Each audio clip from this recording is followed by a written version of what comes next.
नमस्कार दोस्तों, स्वागत है आप सभी का हमारे YouTube channel magic education trick पर। तो दोस्तों आज हम लोग पढ़ेंगे जो कि औसत का पार्ट नंबर 2 है। इसके पहले हमने पार्ट 1 में आपको बेसिक जानकारी दिया था, कैसे क्वेश्चन का तोड़ना होता है, कैसे क्वेश्चन को आप देखकर ही सॉल्व कर सकते हैं। तो टाइप फर्स्ट हमने पार्ट नंबर 1 पे करा दिया है। अगर आपने नहीं किया है, नहीं देखा है तो आप नीचे डिस्क्रिप्शन बॉक्स में जाइए, वहाँ पर आपको लिंक इसकी मिल जाएगी। तो आइए फ्रेंड्स यहाँ पर पार्ट नंबर 2 देखते हैं। काफ़ी अच्छे से यहाँ पर समझने का प्रयास करेंगे, आपको बेस भी बता देंगे और आपको ट्रिक भी बता देंगे कि आप वो देखकर इसको कैसे आंसर निकाल सकते हैं आसान से। ठीक है, अगर आपकी कैलकुलेशन फास्ट है तो ये समझिए कि आपको पेन लगाने की ज़रूरत भी नहीं पड़ेगी। तो चलिए यहाँ पर पहला क्वेश्चन आपका दिया है। क्वेश्चन कह रहा है एक कक्षा के 31 छात्रों का औसत भार 30 किलोग्राम है। यदि अध्यापक का भार भी सम्मिलित कर लिया जाए तो औसत भार में 500 ग्राम की वृद्धि हो जाती है। यहाँ पर देखिए 500 ग्राम दिया है तो 500 ग्राम की वृद्धि हो जाती है। अध्यापक का भार भी ज्ञात कीजिए। अगर देखा जाए औसत में होता कैसे है तो आप लोग क्या करते हैं, 30 गुणे आपका क्या हो जाएगा, 30 रखेंगे, इसके बाद 31 का गुणा करके आप निकालेंगे। लेकिन यहाँ पर शॉर्टकट से आपका कैसे करेंगे तो उसको समझिए। देखिए यहाँ पर कह रहा है 31 छात्रों का औसत भार कितना दिया है, यहाँ पर दिया है 30 दिया है। ठीक है, 30 दिया है। फिर कह रहा है अगर अध्यापक का भार भी, मतलब कि एक यहाँ पर और आ गया। ठीक है, एक और आ गए लोग यहाँ पर, तो आपके कितना हो गए, यहाँ पर 32 हो गए। ठीक है, लोगों की संख्या कितनी हो गई, 32। 31 आपके छात्र थे, एक हमारे अध्यापक के आ गए, तो आपके लोग कितने हो गए, 32। यहाँ पर कह रहा है 500 ग्राम की वृद्धि हो जाती है। तो 500 ग्राम अर्थात यहाँ पर कह सकते हैं आधा केजी। ठीक है, हाफ केजी। तो हाफ केजी से यहाँ पर आप क्या करिए, इसको गुणा कर दीजिए और गुणा करेंगे तो आपके निकल के आएगा 16। ठीक है, कितना आएगा, 16। अब ये 16 को क्या करिए, इसमें से ऐड कर दीजिए। 30 में अगर 16 को ऐड करेंगे तो ये आपका आंसर आ जाएगा 46। बस यही क्वेश्चन आपका आंसर निकल के आएगा। समझ गए ना, बिल्कुल आसान से क्या करना है, जैसा दिया जाए क्वेश्चन पहला स्टेप वही रहेगा। जो आए या जाए, यहाँ पर आए हैं तो प्लस हो जाएगा, गए हैं तो माइनस हो जाएगा। इसके बाद अगर माइनस हुआ है तो यहाँ पर घटा के करेंगे और अगर प्लस आए हैं तो यहाँ पर जोड़ देंगे। और जिससे बोले कि कितने केजी की बढ़ोतरी हुई है या कितने की कमी होगी उसको आपको गुणा करके निकालना है। जो आता है, अगर माइनस में है तो घटा दीजिए, प्लस में है तो जोड़ दीजिए, यही आपका आंसर होता है। चलिए दूसरे क्वेश्चन को यहाँ पर समझेंगे। अगर आपको समझ में नहीं आया तो सेकेंड आपको 100% समझ में आएगा। चलिए यहाँ पर क्वेश्चन कह रहा है एक नाव के 10 नाविकों में से 56 किलोग्राम भार वाले व्यक्ति के स्थान पर। ठीक है, तो देखिए यहाँ पर कह रहा है कितने नाविक, 10 नाविक के यहाँ पर जो भार दिया है 56 किलोग्राम दिया है। ठीक है, 56 केजी दिया है और कह रहा है 56 ग्राम भार वाले व्यक्ति के स्थान पर नया व्यक्ति आ जाने से। इसका मतलब है नया व्यक्ति कह रहा है कि एक कोई गया होगा तो एक नया आ भी गया है। ठीक है, तो यहाँ पर इसका मतलब ये हुआ कि कोई अभी हमारा परिवर्तन नहीं हुआ, लेकिन औसत जो भार है उसमें आपका परिवर्तन हुआ है। ठीक है, तो यहाँ पर जो हो जाएगा तो आपका 10 ही होगा, ज़्यादा नहीं होगा, 10 ही होगा। लेकिन यहाँ पर भार में आपका परिवर्तन बता रहा है कि नया व्यक्ति आ जाने से औसत भार में 800 ग्राम की वृद्धि हो जाती है। तो हमने 800 ग्राम यहाँ पर लिख दिया, लेकिन यहाँ पर किलोग्राम की बात हो रही है तो हम 1000 से यहाँ पर क्या करेंगे, भाग दे देंगे और 1000 से यहाँ पर 3 बिंदु काटेंगे तो हो जाएगा आपका 8। कितना हो जाएगा, 8। और यहाँ पर देखो, यहाँ पर वृद्धि हुई है तो 56 और 8 को अगर जोड़ते हैं तो आपका हो जाएगा 69। यही आपका आंसर है। ठीक है, यहाँ पर कह रहा था एक नाव के 10 नाविकों में से 56 ग्राम भार वाले व्यक्ति के स्थान पर नया व्यक्ति। इसका स्थान पर मतलब आपको बोला है, आपको यहीं पर लैंग्वेज समझना है। पर मतलब हुआ कि पहले था फिर चला गया, उसकी जगह एक नया आ गया था। ठीक है, चलिए यहाँ पर दिया है अगला क्वेश्चन और इसको हम आपको बताते हैं बेस से। ठीक है, हमने बताया था आपको 2 ट्रिक से बताएंगे, 2 बेस से बताएंगे, जिसको जो समझ में आ जाए उस हिसाब में लगा सकता है। तो देखिए यहाँ पर कह रहे हैं यदि कक्षा के 20 छात्रों का भार कितना है, 40। ठीक है, तुरंत आप लिखिए यहाँ पर 20 छात्र का जो आपका भार दिया है आपका 40 केजी दिया है। ठीक है, और इसके बाद यहाँ पर कह रहा है 5 छात्र और सम्मिलित हो जाएं। चलिए 5 छात्र और सम्मिलित कर लिए तो ये हो जाएंगे आपके 25। ठीक है, इनका देखो औसत भार आपका बता रहा है कितना हो जा रहा है, 42 केजी। इसका मतलब ये हो गया 42 केजी। अब क्या होता है, औसत हमेशा योग बताता है। क्या बताता है, योग बताता है, क्योंकि इतने लोग आ गए इसका मतलब योग होगा, जोड़ेंगे तो योग होगा। तो हम लोग औसत में क्या करते हैं, जो भी हमारा भार में होते हैं कितने लोग हैं उनका गुणा कर देते हैं। वैसे यहाँ पर देखो अब हो गए हैं 5 और आपको 20 5 25, इसका मतलब इसका जब इसका हम लोग गुणा करेंगे तो आपका ये आएगा 800 ग्राम, ठीक है, 800 केजी आएगा। और ये आपका आएगा यहाँ पर जो कि 1050 आएगा, ठीक है, 1050।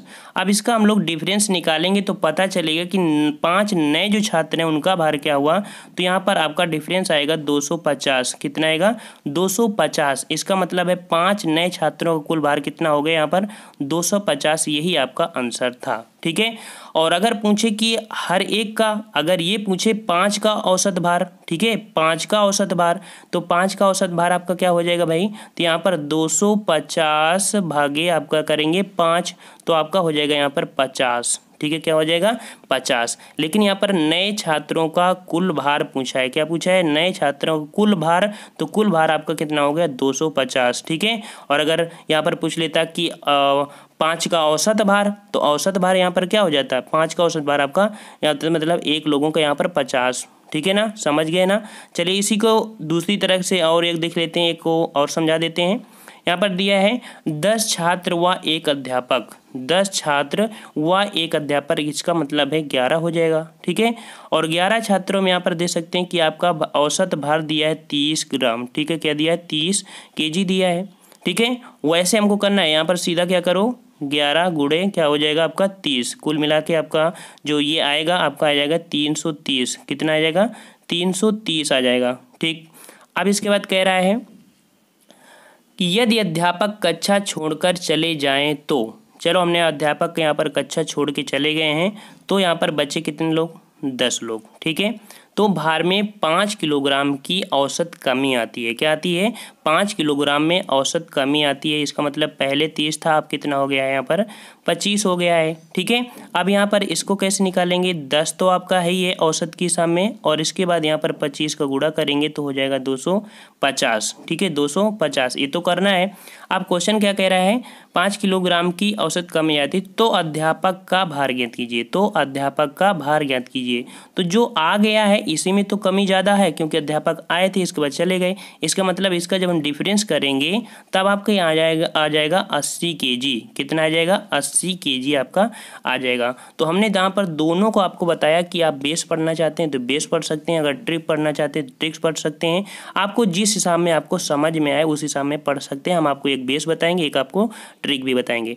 चलिए यहाँ पर अगला क्वेश्चन, एक थोड़ा सा परिवर्तन आपका दिया है यहाँ पर, और क्वेश्चन में ज़्यादा घुमाने का प्रयास नहीं करेगा, ये वाले क्वेश्चन आपके घुमाए नहीं जाते हैं, लेकिन अगर आप समझ गए आसानी से तो आपको दिक्कत नहीं होगी। यहाँ पर चलो दिया गया है 30 छात्रों का औसत प्राप्तांक, 30 छात्र यहाँ दिया है, 30 छात्रों का औसत प्राप्तांक आपका दिया है कितना, यहाँ पर 20 दिया है। देखो प्राप्तांक हो या कोई हो, औसत अगर है तो औसत से ही लगेगा, 20 है, कह रहा है तथा 20 छात्रों का औसत प्राप्तांक यहाँ पर कितना दे रहा है आपका 30 दे रहा है, कितना दे रहा है 30 दे रहा है। अब देखिए यहाँ पर हमने बताया औसत में क्या होता है, हमेशा योग होता है, इसका मतलब 20 में अगर आप 30 का गुणा कर देते हैं और यहाँ पर 30 में अगर 20 का गुणा करते हैं तो इसका आपका बनेगा 3 दूनी 6, इसका मतलब ये 600 हो गया, और इसका मतलब आपका ये 600 हो गया।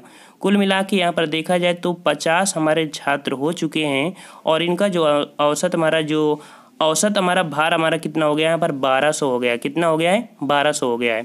लेकिन यहाँ पर देखा जाए कि एक का भार हमारा तो आएगा कितना 1200 जो आपका निकल के आया है, अगर उसमें सब में से जितने कितने लोग हैं 50 का अगर भाग देते हैं तो एक लड़के का निकल आएगा। इसका मतलब है यहाँ पर अगर काटेंगे तो आपका निकल के आएगा 24, कितना इसको काटेंगे अगर आप 120 को 5 से तो आपका 24 निकल के आएगा। ये आपका यहाँ पर क्वेश्चन पूछ रहा था, समझ गए, एक बार देख लो। 30 का 20 हुआ, हमने गुणा कर दिया, औसत हमारे निकल आया इतना, मतलब कि 30 का 20 कितना 600, 20 का 30 मतलब 600। यहाँ पर इसको जोड़ लिया और इसके बाद औसत गुणा जो हमने किया था इसको जोड़ लिया। अब दोनों को हमको जोड़ लेना है, क्योंकि दोनों को पूछ रहा है पूरी कक्षा, पूरी मतलब दोनों को जोड़ेंगे तो 1200 आया, 1200 तो आया है, सभी का आया ना, और एक का अगर देखेंगे तो हम लोग भाग दे देंगे 1200 में, कितने 50 का, तो कितना आएगा आपका 24 आएगा, ठीक है। ये आपका क्वेश्चन हो गया। और यहाँ पर देखो थोड़ा सा आपको यहाँ पर दिया है जो कि एक कह सकते हैं कि आपका समझने वाला क्वेश्चन है, ठीक है। देखो यहाँ पर कह रहा है किसी कक्षा के लड़कों का औसत भार 30 किलोग्राम है, ठीक है, कितना है 30 किलोग्राम, और लड़कियों का औसत भार आपका 20 किलोग्राम तथा सभी विद्यार्थियों का औसत भार। देखो ऐसे अगर क्वेश्चन आपके आते हैं तो आप समझा करिए, यहाँ पर औसत तो नहीं दे रहा है, यहाँ पर सब चीज़ औसत में दे रहा है। देखो औसत भार, यहाँ पर औसत भार और यहाँ पर सभी का औसत भार। जब ऐसा दिया हुआ करे क्वेश्चन में तो आपको क्या करना है, वहाँ पर आपको कर देना है, हमेशा आपको लगाना है एलिगेशन। क्या लगाना है? एलिगेशन। तो देखो एलिगेशन आपका लग जाएगा बहुत आसानी से और बहुत ईजी होते हैं एलिगेशन, आपको बताएंगे। देखो अब अगर लड़कों का औसत भार, इसका मतलब बॉयज हो गया, ठीक है। और बॉयज़ का आपका कितना अनुपात दे रहा है, यहाँ पर 30 दे रहा है, ठीक है 30। वहीं पर आप लड़कियों का दे रहा है, लड़कियों का आपको कितना दे रहा है यहाँ पर, जो कि 20 दे रहा है। कितना दे रहा है? 20। और दोनों का औसत भार आपका जो दे रहा है आपका, इसका मतलब कि ये वाला 20 वाला दे रहा है 24 दे रहा है। कितना दे रहा है? 24 दे रहा है। अगर आप इसमें से अगर ऐसे निकालते हैं तो ये आपका जो देखो 20 और आपका 24 में जो डिफरेंस आएगा आपका कितना आएगा? 4 आएगा। 30 में आपका 24 में आएगा तो डिफरेंस आपको कितना आएगा? 6 आएगा, ठीक है 6 आएगा ना। अब देखो कट रहा है तो काट दीजिए, यहाँ पर दिया है 2 और इसका मतलब 3। यहाँ पर देखो लड़के व लड़कियों का अनुपात पूछा था, 2 अनुपात कितना हो गया आपका? 3 हो गया। समझ गए ना, मतलब इतना ईजी था। लेकिन अगर उसको अलग तरीके से करते थोड़ा दिक्कत हो जाता। तो यहाँ पर जब कभी एलिगेशन लगे तो सबसे ईजी होता है एलिगेशन से सॉल्व करना, ठीक है। और एक क्वेश्चन यहाँ पर देखो हमने इतना लिया है, आपके कितने क्वेश्चन हो गए हैं, लेकिन यहाँ पर बंदर संबंधी जो कि हम अगले पार्ट में आपको अपलोड कर देंगे। काफ़ी अच्छे क्वेश्चन होते हैं, लोग बहुत ट्रिक बताते हैं लेकिन उनको समझ में कभी कभी एग्जाम में नहीं आता है और गलती कर देते हैं। अगर पीसीएस में आप जाते हैं और वहाँ पर आपको जो सेकंड पेपर होता है उसमें आपको 100% क्वेश्चन आपको देखने को मिलेगा और बच्चे अगर रिवीजन नहीं करते क्वेश्चन गलत होता है। हम आपको यहाँ पर ट्रिक्स इसके ऐसी बताएंगे जो आप हमेशा दिमाग में फीड रहेगी। तो फ्रेंड्स हम लोग नए वीडियो में लेकर आएंगे इसे। तो फ्रेंड्स अगर आपको वीडियो अच्छा लगा है तो वीडियो लाइक ज़रूर करिएगा और अगर आप सपोर्ट करते हैं तो हमें भी अच्छा लगेगा और हम जल्दी से आपको वीडियो लेके भी आ जाएंगे दूसरा। तो फ्रेंड्स अगर नए हैं तो हमारे चैनल से जुड़ सकते हैं और यहाँ पर बेल आइकन को जरूर दबाइएगा क्योंकि दिन में आपके 4 से 5 वीडियो यहाँ पर आते रहते हैं। तो फ्रेंड्स हम लोग मिलते हैं नेक्स्ट वीडियो में, तब तक के लिए धन्यवाद। जय हिंद, जय भारत।